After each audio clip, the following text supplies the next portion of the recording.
So now that we have our player moving around using the WSAD key and the arrow keys, let's go ahead and create restraints for our player. For example, I don't want my player to go above 0 on the Y or below negative 4.2 on the Y.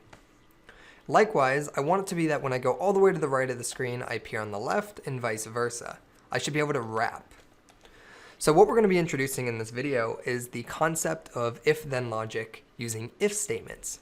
All right, if statements are a crucial part of the fundamental C# programming language. So let's go ahead and take a look at an example of using if statements, and then we'll look at what's called pseudocode to write out our ideas in English and convert those to code. So open up your script, and let's go ahead and cover some if statements real quick. So as of right now, let's go ahead and create an example where we have a number and we want to check if that number is greater than or equal to some other value. So for instance, let's go and just create a simple program that's going to check if your age is, let's go ahead and create a program that says if you're eligible to drive a car or not. So I live in the state of Georgia, the driving age is 16. So what we're going to do here is we're going to create a variable called age, and that's going to be whatever our current age is. And we're going to go ahead and create another variable called driving age. And we'll set that to whatever the requirement is for your state or country, wherever you live. So for me, it's 16. And what we're going to do here is I want to print out a message that says if I'm eligible to drive. So for age, I'll go ahead and put in 24. Driving age is 16. I want to print out a message that says yes, you can drive, or no, you can't drive. So to do that, we do the syntax for an if statement, which is the if keyword, followed by open close parenthesis and curly braces. Inside this parenthesis here is where your condition goes. So here, the condition is if age is greater than driving age. So if 24 is greater than driving age, that's a true condition. That means anything within the curly braces here will get ran. So for instance, I can go ahead and say debug.log, and we're going to go ahead and say you can drive.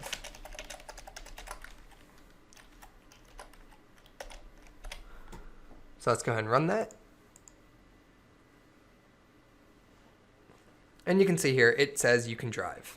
All right, great. So now we know that I can drive. But what if you can't? What if your age was, say, 15? And we go ahead and run this. Is anything going to print out? And the answer is no. And the reason for that is because we're only checking for a condition if age is greater than driving age. So now we can have a default. And that default could use basically like a printout saying, no, you can't drive. And to do that, we use what's called an else statement.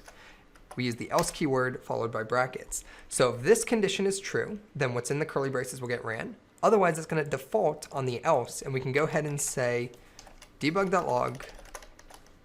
And we'll go ahead and say, you cannot drive.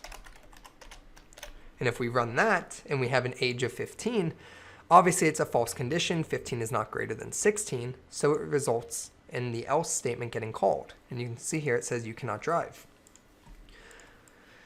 Now there's one more thing we can check. What if maybe we got an invalid input? What if we want to have an age that says, if your age is greater than driving age, or your age is less than driving age, or if your age is exactly the driving age. Then we get into what's called an else if statement. And the else if allows us to continue on in the if statement to where if the first if fails, check the second. And if that one fails, result in using the default else. So for that, we can say else if, and we'll go ahead and say here, else if age is less than driving age. And we'll go ahead and print out debug.log. We'll go ahead and say, you can't drive.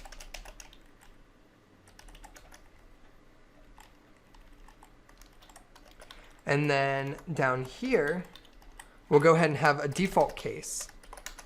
So what happens if your age is greater than driving age? It's going to print out you can drive. If your age is less than the driving age, you can't drive. Else, your age must be the driving age. We're going to go ahead and say debug.log. You must be 16. So if we go ahead and save this, I'm going to set my age to 16. We'll now demonstrate that our program is going to default on the else because none of the other conditions were true. And you'll see here it says you must be 16. So we'll be using if statements all throughout, and you'll be using them throughout your entire game development career if that's where you choose to go. It's one of the most crucial fundamental elements of C# and any programming language when you're making games. So if statements help us create game logic.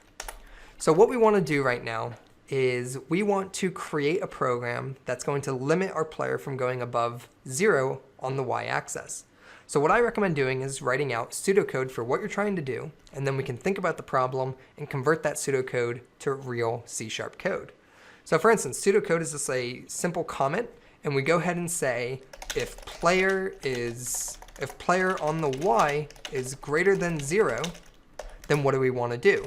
So if player on the y is greater than 0, we need to set player position to 0.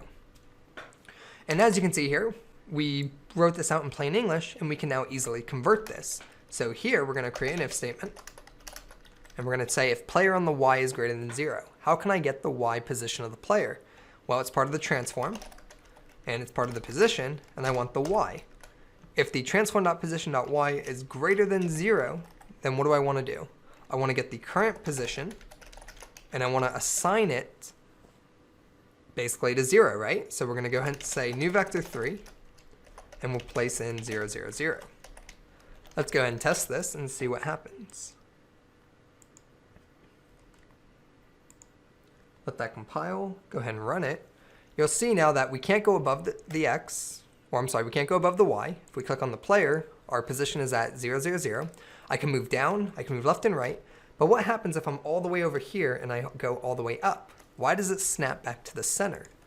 It works fine over here, I can move around just fine, but as soon as I go up to 0, it sets my x to 0 as well.